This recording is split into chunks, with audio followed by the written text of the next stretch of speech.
लेकिन यीशु मसीह के वसीला से खुदा बाप के साथ हमारा रिश्ता जो है वो क्या हुआ, बहाल हुआ। हालेलुया।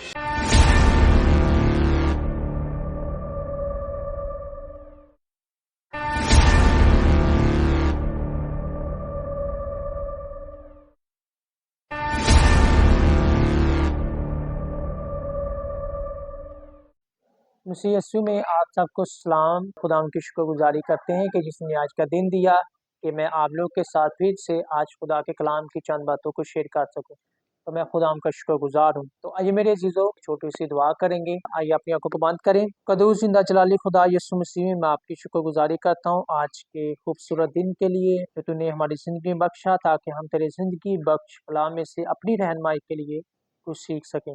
और खुदावंद मैं तेरा शुक्र करता हूँ, जो कुछ भी आज तेरे जिंदगी बख्श कलाम में से मैं शेयर करता हूँ, तो खुदावंद तेरे लोगों के लिए बाइस से बरकत हो और तेरा रूल कुदस मेरी रहनुमाई करे, ताकि खुदा मैं बेहतर तौर पर तेरे लोगों को गाइड कर सकूँ। खुदावंद तेरा शुक्र करता हूँ, तेरी तारीफ करता हूँ यीशु के नाम से, आमीन।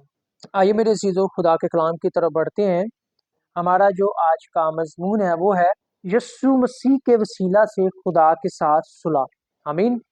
मेरे अजीजों, सुलह का जो मतलब है वो है दो लोगों के दरमियान अच्छे ताल्लुकात को कायम करना। सुलह उन लोगों के दरमियान करवाई जाती है जो आपस में दुश्मन हो, जो आपस में नाराज हो, उन लोगों के दरमियान सुलह करवाई जाती है। तो मेरे अजीजों, सुलह जो करवाता है उसको दूसरों की नजर में बहुत अच्छा समझा जाता है। तो हम कलाम मुकद्दस में से सीखेंगे किस वजह से जो है वो इंसान के दरमियान और खुदा के दरमियान जो है वो किस वजह से जो है वो नाराजगी पैदा हुई। मेरे अजीजों, इसकी बड़ी एक अहम जो है वो वजह जो है नजर आती है, वो यही होता है कि गुनाह जो इंसान खुदा के खिलाफ करता है। कलाम मुकद्दस में से आइए मेरे साथ निकालिए पैदाइश की किताब, उसका 3 बाब और उसकी पहली आयत से हम पढ़ेंगे, ताकि हम बेहतर तौर पर खुदा के कलाम को समझ सकें। तो यहाँ पर लिखा है, और शाम कुल दस्ती जानवरों से जिनको खुदा ने बनाया था चालाक था, और उसने औरत से कहा, क्या वाकई खुदा ने कहा है कि बाग के किसी दरख्त का फल तुम ना खाना? औरत ने शाम से कहा कि बाग के दरख्त का फल तो हम खाते हैं, पर जो दरख्त बाग के बीच में है उसके फल की बाबत खुदा ने कहा है कि तुम ना तो उसे खाना और ना छूना, वरना मर जाओगे। अमीन। मेरे अजीजों, आइए हम पहले इन चंद आयतों का मुताला करते हैं, इनको समझते हैं।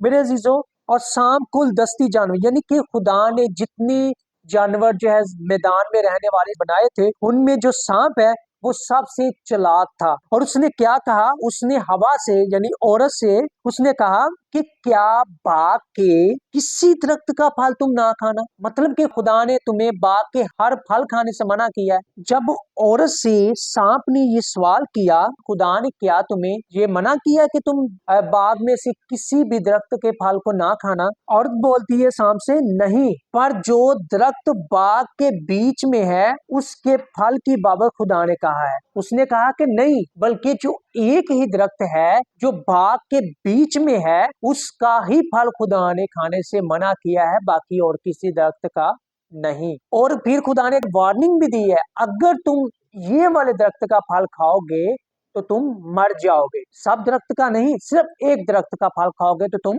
मर जाओगे।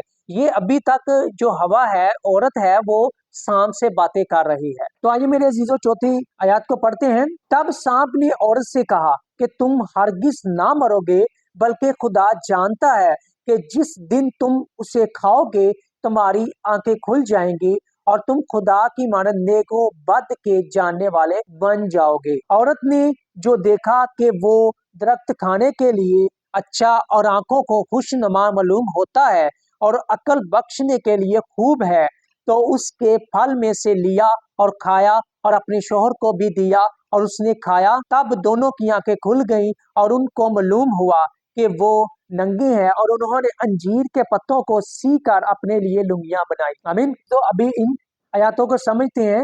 यहाँ पर सांप ने जो है वो औरत से कहा कि हरगिज ना मरोगे। मेरी एक बात याद है कि अबलीच है वो आपको हर दफा उल्टी डायरेक्शन में लेके जाना चाहता है। मतलब कि जिस चीज से खुदा ने आपको मना किया होगा, जो अबलीस है वो आपको उन्हीं बातों में फुसला कर जो है वो आपसे गुनाह करवाएगा। अभी देखिए, खुदा ने उन्हें मना किया है कि तुम खाओगे तो मर जाओगे, लेकिन अबलीस क्या कहता है? हरगिज ना मरोगे। और खुदा जानता है, वो कहता है कि खुदा ये भी जानता है कि जिस दिन तुम इसे खाओगे तो क्या हो जाओगे, तुम्हारी आंखें खुल जाएंगी, तुम नेकी में और बदी में पहचान करने लगोगे।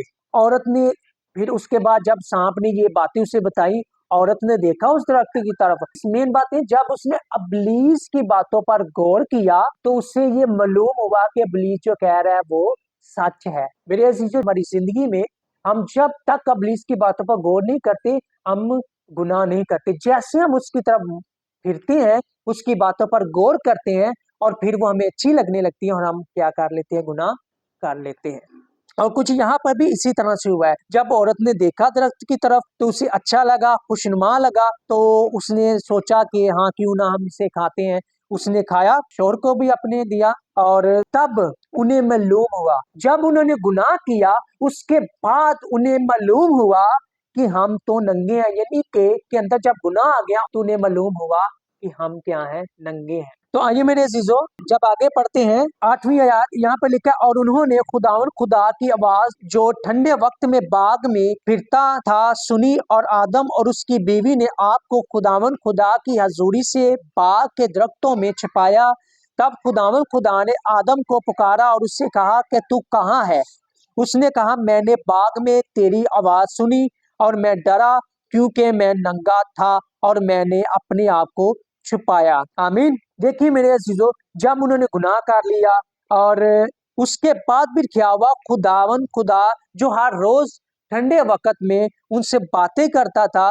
देखिए, जब हम गुनाह करते हैं हम शर्मिंदगी महसूस करते हैं। हम अगर किसी की कोई चीज चुराते हैं या वैसे कोई गुनाह करते हैं, जब ऐसे किसी से बोलते हैं, तो हमारी गलती जब हो तो हमें शर्मिंदगी का सामना करना पड़ता है। तो जब आदम ने और हवा ने खुदा की बात को ना माना, तो उसके बाद जब फिर खुदा ने उन्हें बुलाया तो वो क्या हुए? शर्मिंदा हुए। वो खुदा की हजूरी से छुप रहे थे।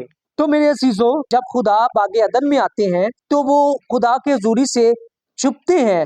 तब खुदावन ने आदम को पुकारा कि तू कहाँ है? तब तक आदम गुनाह कर चुका था, लेकिन खुदा ने आदम से पूछा तू कहाँ है? तब आदम क्या जवाब देता है? उसने कहा, मैंने तेरी आवाज सुनी, मैं डरा क्योंकि मैं नंगा था और मैंने अपने आप को छुपाया। जब इंसान गुनाह में होता है वो खुदा से छुपता है। और फिर खुदा उनसे कहता है, 11वीं आयत में लिखा है, उसने कहा, तुझे किसने बताया कि तू नंगा है? क्या तूने उस दरख्त का फल खाया जिसकी बाबत मैंने तुझको हुक्म दिया था कि तुझसे ना खाना? आदम ने कहा कि जिस औरत को तूने मेरे साथ किया है उसने मुझे उस दरख्त का फल दिया और मैंने खाया। तब खुदा ने औरत से कहा कि तूने ये क्या किया? औरत ने कहा कि सांप ने मुझको बहकाया तो मैंने खाया। आमीन। अभी देखिए, जब खुदा ने आदम से पूछा कि क्या तूने वो दरख्त का फल खाया? खुदा देखिए जानते हैं सब कुछ, खुदा को पता था। मेरे अजीजों, आदम ने क्या कहा कि जिस औरत को तुमने मेरे साथ रखा है उसने मुझे खिलाया है। और औरत से जब खुदा पूछता है कि तुमने ये क्या किया, तो औरत क्या जवाब देती है कि सांप ने मुझे बहकाया और मैंने खाया। इसके बावजूद कि वो जो उन्होंने गलती की थी, गुनाह किया था, उसका इकरार करते वो एक दूसरे पर इस बात को डालते हैं। मेरे अजीजों, हमारी जिंदगी में भी हम एक दूसरे पर अपना गुनाह डालते हैं। उसने करवाया, उसने किया, उसने किया। यहाँ पर भी इस तरह से हो रहा है।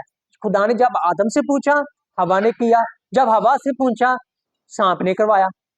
देखिए मेरे अजीजों, इंसान की जिंदगी में किस तरह से गुनाह आया ये यहाँ पर लिखा है। जब इंसान ने गुनाह किया तो उसका खुदा के साथ रिश्ता जो है, जो बहाल था, टूट गया। खुदा जो हर रोज आदम के और हवा के गुनाह करने से पहले उनसे मुलाकात करने को आता था, तो उसके बाद वो मुलाकात का जो सारा रास्ता है वो टूट गया। देखिए मेरे चीजों, इसका मतलब ये नहीं कि खुदा उनको जो है वो गाइड नहीं किया। नहीं, जो पहले जैसी बात थी, खुदा की हजूरी जो थी, उससे इंसान जो है वो निकल गया। इंसान की जिंदगी में गुनाह आ गया। इंसान की जो है वो अंदर गुनाह ने अपना जो है वो वजूद कायम कर लिया। मेरे अजीजों, जब इंसान ने गुनाह किया तो खुदा ने इंसान को पनिशमेंट दी कि इंसान मर्द जो है वो खून और पसीने से सारी जिंदगी मेहनत करेगा, औरत दर्द के साथ बच्चे को जन्म देगी, और सांप जो है वो सारी जिंदगी पेड़ के पास चलेगा और खाक चाटेगा। मेरे अजीजों, ये इंसान की गुनाह के सबब से ये ऐसी पनिशमेंट मिली। उसके बाद खुदा चाहता था कि इंसान को दोबारा से अपनी हजूरी में लेकर आए, लेकिन मेरे अजीजों उसके लिए जो है वो बेअबरे की जरूरत थी। कोई ऐसा शख्स हो जिसने कोई गुनाह ना किया हो, जो दूसरों के लिए अपने आप को पेश करे। जब खुदा जो है वो इंसान को सजा देता, उसके पास खुदा ने एक पेशन गोई की। खुदा ने ही अपने बेटे के बारे में पहली पेशन गोई की। जब हम पैदाइश की किताब 3 बाब और उसकी 15वीं आयत को पढ़ते हैं तो यहाँ पे लिखा है, मेरे अजीजों, यहाँ पर खुदा एक मसीह के बारे में पेशन गोई करता है जो आएगा और इब्लीस के सर को कुचलेगा, और क्या होगा फिर दोबारा से इंसान का खुदा के साथ मेल होगा। मेरे अजीजों, इंसान किस तरह से गुनाह में आया और किस तरह से वो मरूसी गुनाह में जो है वो मुंतला हो गया, लेकिन खुदा चाहता था कि किस तरह से अभी इंसान को मुखलसी दिलाएं। आमीन।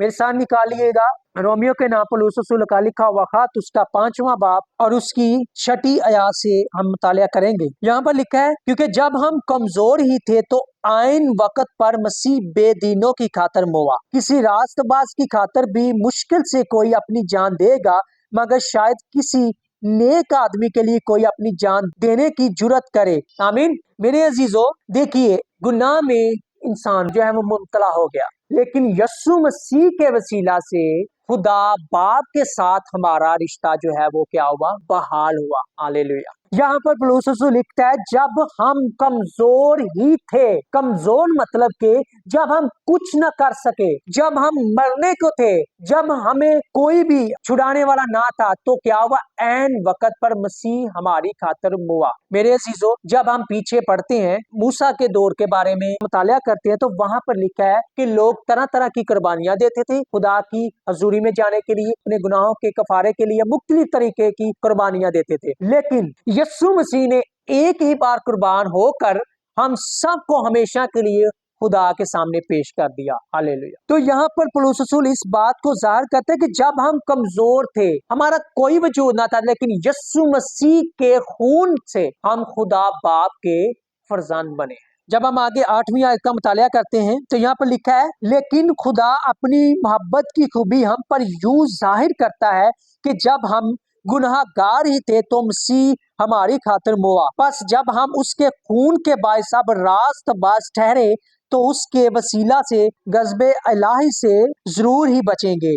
आमीन। देखिए मेरे अजीजों, इंसान ने गुनाह किया। पहले हमने पैदाइश की किताब में से पढ़ा है कि इंसान ने गुनाह किया और खुदा की हजूरी से निकल गया। तो यस्सु मसीह के वसीला से यहाँ पे लिखा है कि खुदा अपनी मोहब्बत की खूबी हम पर यूं जाहिर करता है, जो उसने हमारे लिए अपने बेटे को बेचा।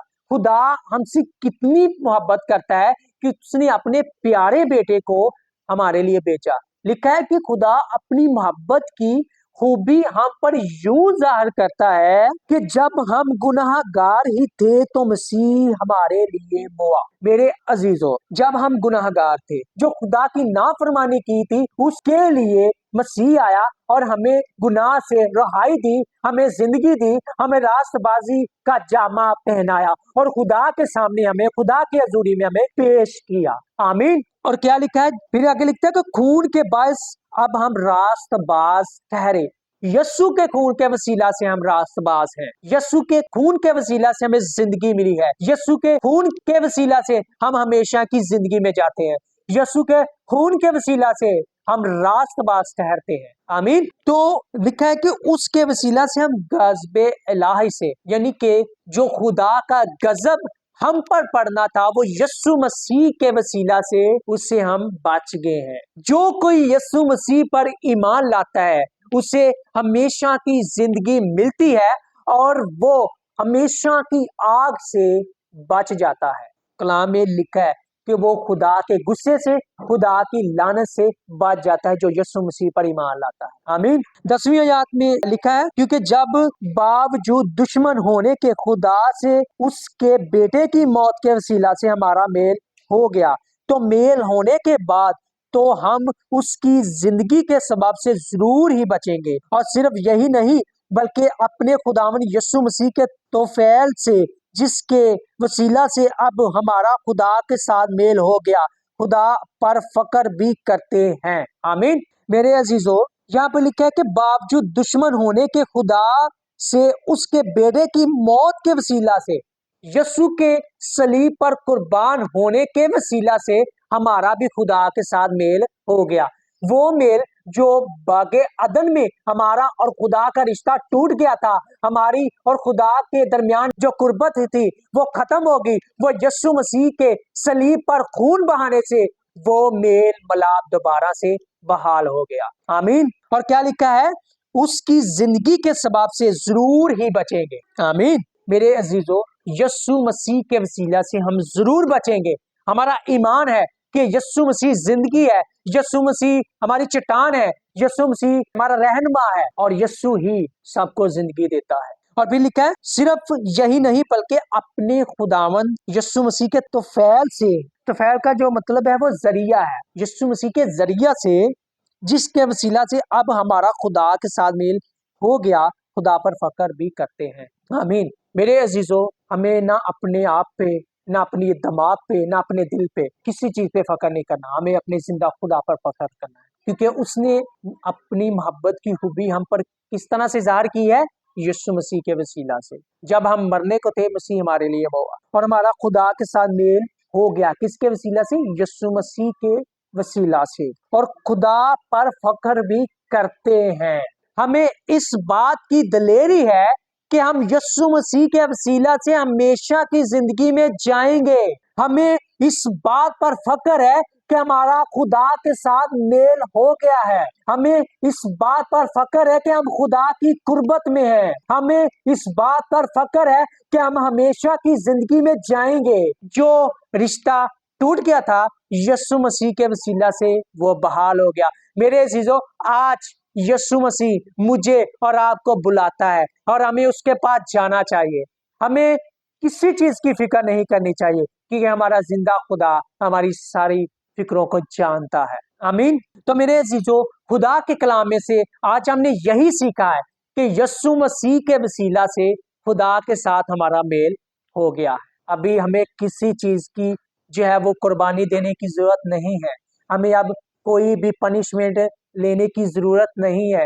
हमें अब कोई भी चढ़ावे चढ़ाने की जरूरत नहीं है। मेरे अजीजों, यीशु मसीह के वसीला से हमें हमेशा की जिंदगी मुफ्त में दे दी गई है। और मुझे यीशु मसीह पर फक्र है, क्योंकि वो हमारा खुदा है, हमारी चट्टान है, हमारी जिंदगी है। आमीन। तो मेरे अजीजों, खुदावन का शुक्रगुजार, जो पेशतर से, जो अहदे अतीक में रिश्ता टूटा था, अहदे जदीद में यीशु के वसीला से वो रिश्ता बहाल हो। आमीन। तो आइए मेरे अजीजों, अपनी आंखों को बंद करें और एक छोटी सी दुआ करें। यहोवा पाक खुदा यीशु मसीह में मैं आपकी शुक्रगुजारी करता हूँ आज के जिंदगी बख्श कलाम के लिए जो तूने हमारे साथ किया। खुदावन, जो रिश्ता हमारा आपके साथ टूट गया था, यीशु मसीह के वसीला से वो बहाल हुआ। यीशु मसीह के खून बहाने से हमने रहाई पाई, शिफा पाई और जिंदगी पाई। मैं तेरा शुक्रगुजार हूँ खुदावन। जितने लोगों ने आज के कलाम के वसीला से आज के कलाम को सुना है, उन सब पर तेरी बरकत को चाहता हूँ। मैं तेरी शुक्रगुजारी करता हूँ यीशु मसीह में। खुदा पाक खुदा तेरा शुक्र करता हूँ, तेरी तारीफ करता हूँ खुदा। इसी तरह से मुझे भी अपने जलाल के लिए और ज्यादा इस्तेमाल कर, और इस चैनल को भी खुदा और इस सारी टीम को यीशु के नाम से आमीन। खुदावंद आप सबको बहुत ज्यादा बरकत दे। तो आप इस वीडियो को दूसरों के साथ भी शेयर किया करें, ताकि वो भी इस कलाम के वसीला से और आपके वसीला से बरकत पाएं। जब आप खुदा के कलाम को शेयर करेंगे तो आपके वसीला से दूसरे लोग भी बरकत पाएंगे। खुदा आप सबको बहुत ज्यादा बरकत दे। आप हमें भी अपनी दुआ में याद रखें।